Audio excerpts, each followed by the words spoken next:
Hello everyone, my name is Rafibul Hossain Rafi, currently an elective student in Q University Hospital. So today's case is a very unique case. Like আমরা যেহেতু সচরাচর চিন্তা করি, ওই চিন্তা না করে একটু ডিফারেন্ট ওয়ে থেকে চিন্তা করতে পারি। সো 56 years old মেল, প্রচন্ড পরিমাণে আস্তে আস্তে মাথা ব্যথা করতেছে, মানে প্রোগ্রেস করতেছে, মাথাটা আস্তে আস্তে বাড়তেছে, রাইট সাইডটা পুরো একদম দুর্বল বা উইক হয়ে গেছে, হাঁটাটা খুব ডিফিকাল্ট হয়ে যাচ্ছে, অ্যান্ড ফাইনালি হচ্ছে ওর রিকারেন্ট প্রচুর পরিমাণে হচ্ছে খিঁচুনি হচ্ছে। তো আমি পেশেন্টের হচ্ছে হিস্ট্রি নিলাম, হিস্ট্রি নিয়ে দেখলাম যে পেশেন্টের হাইপার টেনশন নাই, প্রিভিয়াস কোনো হেড ইঞ্জুরি নাই, প্রিভিয়াস কোনো সার্জারি হয় নাই, ক্যান্সারের হিস্ট্রি নাই, বা যে আমাদের neurofibromatosis type 2 which may call schwannoma, এটারও কোনো হিস্ট্রি নাই। So all the histories are negative. Okay, আমি 4টা জিনিস পাইলাম টোটাল।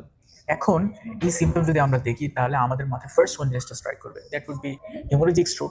কেন হেমোরেজিক স্ট্রোক? বিকজ এইজ বেশি পেশেন্টের, হাইপার টেনশন আছে কি আছে না জানি না, বাট পেশেন্টের হেডেক আছে, পেশেন্টের উইকনেস আছে, পেশেন্টের কনভালশন হইতেছে, তো আমরা সবকিছু কিন্তু হেমোরেজিক স্ট্রোকের দিকে যাচ্ছে। ফার্স্ট অফ অল আমি একটা সিটি স্ক্যান করছি, সিটি স্ক্যান করে আমি মোটামুটি 60 থেকে 70% ডিজিজ এক্সক্লুড করে ফেলছি। সিটি স্ক্যানে দেখা যাচ্ছে এইখানে কোনো হাইপো বা হাইপার টেনশনও নাই। সো এইখানে না আছে ইস্কেমিক স্ট্রোক, না আছে হেমোরেজিক স্ট্রোক। সো আমার এখানে হেমোরেজিক স্ট্রোক এক্সক্লুডেড। সেকেন্ড যে জিনিসটা আমরা চিন্তা করতে পারি দ্যাট ইজ হচ্ছে মাইগ্রেন। এখন মাইগ্রেন যদি হয় তাহলে একটা অরা থাকতে পারে, ওর হচ্ছে কোনো একটা জিনিস এক্সটার্নাল কোনো একটা স্টিমুলাই থাকতে পারে, অর্থাৎ কোনো আলো অথবা শব্দতে ওর মাথা ব্যথা বাড়বে, যেটা ওর হয় নাই।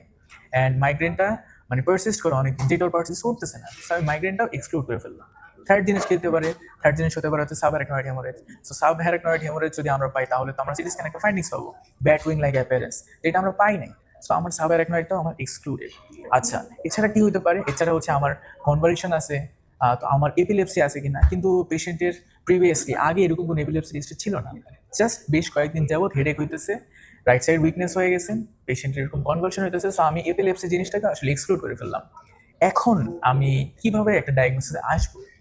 আমার কাছে মনে হইতেছে যে এই পেশেন্টটার ইন্ট্রাক্রেনিয়াল স্পেস অকুপাইং কোনো লেশন আছে, অর্থাৎ আমার এখানে কোনো একটা জিনিস দিয়ে স্পেসটা অকুপাই করে রাখছে।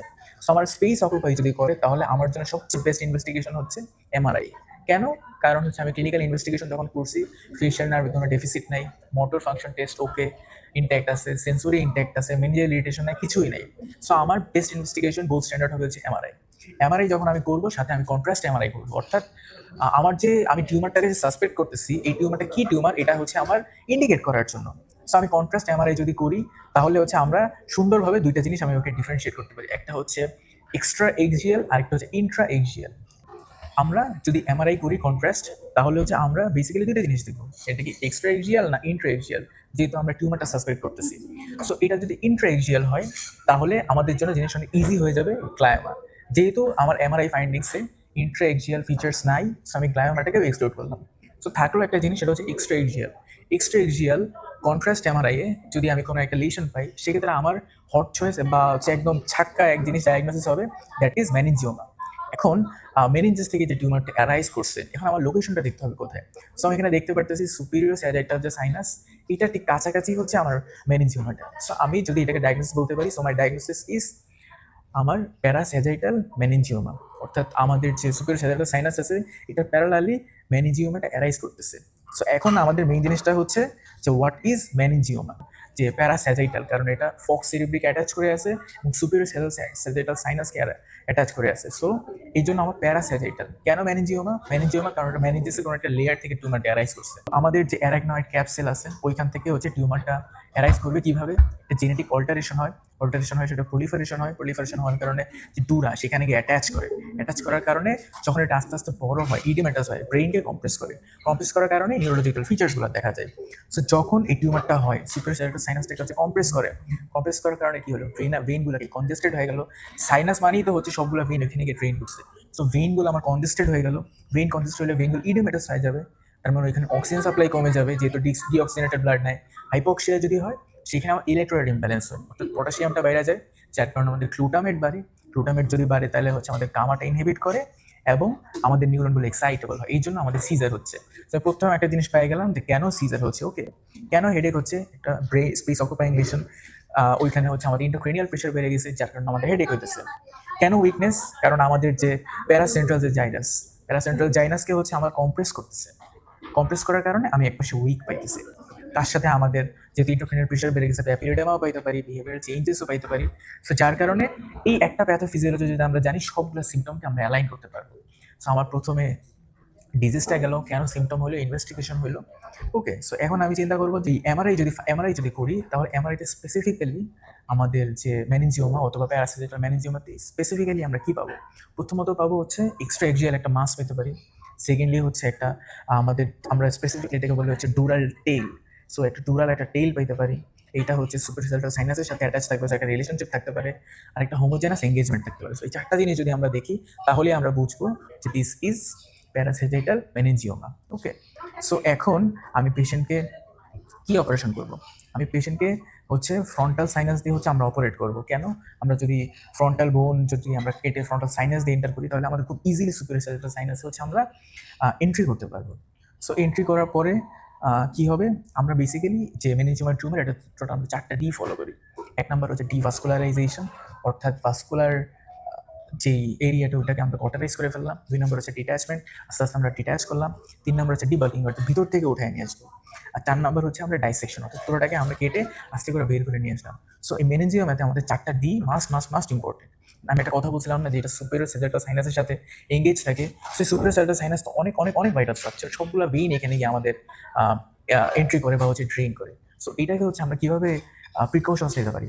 সো এটার জন্য আমরা এক ধরনের ডাই দিই। এই ডাইটাকে আমরা বলি আইসিজি, অর্থাৎ ইন্ডো সায়ানিন ড্রিম। যখন আমরা এই ডাইটা দিই, তখন হচ্ছে আমাদের সুন্দর মতো সেজাটাল সাইনাসটা সেপারেট হয়ে যায়। আমরা বুঝি যে কোথায় কোথায় কি মার্কিং আছে। তো খুব ইজিলি আমরা ওই জিনিসটা থেকে প্রিকশনস নিয়ে আস্তে করে সার্জারি করতে পারি। ও কি কমপ্লিকেশন হতে পারে? কমপ্লিকেশনের মধ্যে হতে পারে যেহেতু আমাদের ভেইন এখানে, ওই ভেইনটাকে আমরা ইনফ্র্যাক্ট করতে পারি। আমরা ভেইনাসে একটা ইনফ্র্যাকশন হতে পারে, প্রচুর হেমোরেজ হতে পারে, পেশেন্টের ইন্ট্রাক্রেনিয়াল প্রেশার অনেক বেড়ে যেতে পারে, পেশেন্টের হচ্ছে কোনো ইনফেকশন অথবা সিএসএফ লিক হতে পারে, তাই না? So summary of the case is 54-year-old male patient আসছে। আসার পর থেকে ওর আস্তে আস্তে প্রোগ্রেসিভ হেডেক হচ্ছে, রাইট সাইডে উইকনেস হইতেছে, প্রচুর পরিমাণে এপিলেপসি হইতেছে বা প্রচুর খিঁচুনি হচ্ছে। হওয়ার কারণে আমরা আমরা ডিটেক্ট করছি পেশেন্টের কি হেমোরেজিক স্ট্রোক আছে কিনা। সো হেমোরেজিক স্ট্রোককে আমরা এক্সক্লুড করার জন্য একটা সিটি স্ক্যান করছি। সিটি স্ক্যান করার কারণে খুব ইজিলি আমরা এক্সক্লুড করে ফেলছি পেশেন্টের কোনো হেমোরেজিক স্ট্রোক নাই। পেশেন্টের মাইগ্রেন, সাবআরেক্টয়েড হেমোরেজ, মেনিনজাইটিস এগুলো আছে কিনা, এগুলো এক্সক্লুড করে ফেললাম। সো আমাদের হাতে থাকলে হচ্ছে gold standard test MRI. MRI করে আমরা দেখবো যে লেশনটা কি বা মাসটা কি এক্সট্রাএক্সিয়াল না ইন্ট্রাএক্সিয়াল। যদি এক্সট্রাএক্সিয়াল থাকে, তাহলে আমাদের খুব ইজিলি ডায়াগনোসিস হয়ে যাবে, সেটা হচ্ছে ম্যানিনজিওমা। ইন্ট্রা হইলে গ্লায়োমা। সিন্স আমরা এমআরআই ফাইন্ডিংসে এক্সট্রাএক্সিয়াল পাচ্ছি এবং স্যাজিটাল সাইনাসের সাথে অ্যাটাচ এবং ফক্স সেরিব্রের সাথে অ্যাটাচ আছে, সেক্ষেত্রে আমরা এটাকে বলতেছি প্যারাস্যাজিটাল মেনিনজিওমা। এবং এই পেশেন্টের যদি হয়, তাহলে আমরা যেহেতু প্যারাস্যাজিটাল, সো আমরা ফ্রন্টাল প্রসেস দিয়ে সার্জারিটাকে অ্যাপ্রোচ করবো। অ্যান্ড সার্জারির আগে অ্যান্টি এপিলেপটিক ড্রাগটা কন্টিনিউ করবো সিজারটা কন্ট্রোল করার জন্য, এবং সার্জারির পরে আমরা হচ্ছে স্টেরয়েডস দিব সেরিব্রাল ইডেমাটাকে প্রিভেন্ট করার জন্য। সো খুব ইজিলি এইভাবে আমরা একটা অ্যাপ্রোচের মাধ্যমে গ্রেড 1 মেনিনজিওমার টিউমারটাকে আস্তে আস্তে রিমুভ করতে পারি। So yeah, that's all for today's case. I hope যে নেক্সট ফার্দার কেসগুলো আরও ইন্টারেস্টিং কিছু আমি শেয়ার করতে পারবো। And thank you so much for watching, and hopefully we will meet soon. Venous infarct কিভাবে হয়? সো আমাদের নর্মাল তো ব্রেন থাকে, ব্রেনের যে ভেইনগুলো সেগুলো হচ্ছে ব্রিজ করে, সবগুলা ভেইন হচ্ছে সাইনাসে গিয়ে হচ্ছে ওপেন হয়। সো কোনো কারণে কোনো ভেইন যদি ইনজুর্ড হয়, তাহলে কি ভেইনগুলো কি কনজেস্টেড হয়ে যাবে। ভেনাস কনজেশন যদি হয়, তাহলে ক্যাপিলারি থেকে আস্তে আস্তে লিক হবে। ক্যাপিলারি থেকে যদি লিক হয়, ওই জায়গাটাকে আস্তে আস্তে ইডিমাটাস হয়ে যাবে, ইন্টারক্রেনিয়াল প্রেশার বাইরে যাবে, যার কারণে আমাদের ভেনাস একটা ইনফ্র্যাক্ট দেখা দিতে পারে। এই ম্যানেজিওমার ক্ষেত্রে আমাদের একটা জিনিস অনেক অনেক বেশি ইম্পর্টেন্ট। সো এই ম্যানেজিওমার বেসিক্যালি 3টা গ্রেড থাকে, গ্রেড 1, গ্রেড 2, গ্রেড 3, যার মধ্যে মোস্ট কমনেস্ট হচ্ছে গ্রেড 1। সো গ্রেড 2 বা 3 হয়, বাট গ্রেড 3 হচ্ছে পুরো ওয়ার্ল্ডের 1% পপুলেশনের হয়। সো মোস্ট কমনেস্ট হচ্ছে গ্রেড 1, যেটা হচ্ছে একটা বেনাইন টিউমার। গ্রেড 3 যদি যায়, সেটা ম্যালিগনেন্ট বা অ্যানাপ্লাস্টিকা হয়ে যেতে পারে। তো গ্রেড 3-তে গেলে আমরা সেখানে কেমোথেরাপি বা আদার ম্যালিগনেন্ট ট্রিটমেন্টগুলো দিব। আদারওয়াইজ গ্রেড 1-এ যদি থাকে, তাহলে আমরা বেসিক্যালি এই অ্যাপ্রোচে যাব। এখন একটা সিম্পল জিনিস হচ্ছে, ম্যানেজিওমাতে ইউজুয়ালি 2টা অ্যাপ্রোচ করা হয়, একটা হচ্ছে সার্জারি আর একটা হচ্ছে গামা নাইফ। সো কখন আমরা গামা নাইফ, কখন আমরা সার্জারি করব? যদি অ্যাপ্রোচেবল হয়, অর্থাৎ এই যে সুপারসাইটাল সাইনাস আমরা ফ্রন্টাল প্রসেস দিয়ে এন্ট্রি করলাম, এন্ট্রি করে টিউমারটাকে বের করে নিয়ে আসলাম। So this is much approachable, and আমাদের ফার্স্ট চয়েস হচ্ছে সার্জারি, যার কারণে আমরা পেশেন্টটাকে সার্জারির দিকে আগাইছি। কিন্তু এই পেশেন্টটার যদি এমন একটা অবস্থায় থাকতো যে টিউমারের সাইজটা অনেক ছোট, এমন একটা ডিফিকাল্ট জায়গায় আছে যেখান থেকে টিউমারটা বের করা যেতেছে না, বা পেশেন্টের অলরেডি ইন্টারক্রেনিয়াল প্রেশার বেড়ে আছে, পেশেন্ট হাইপার টেনশন আছে, অ্যানাস্থেটিক কোনো সমস্যা হবে, সেক্ষেত্রে আমরা করতে পারি হচ্ছে গামা নাইফ। সো এই 2টা প্রসেস অনেক বেশি important in terms of meningioma.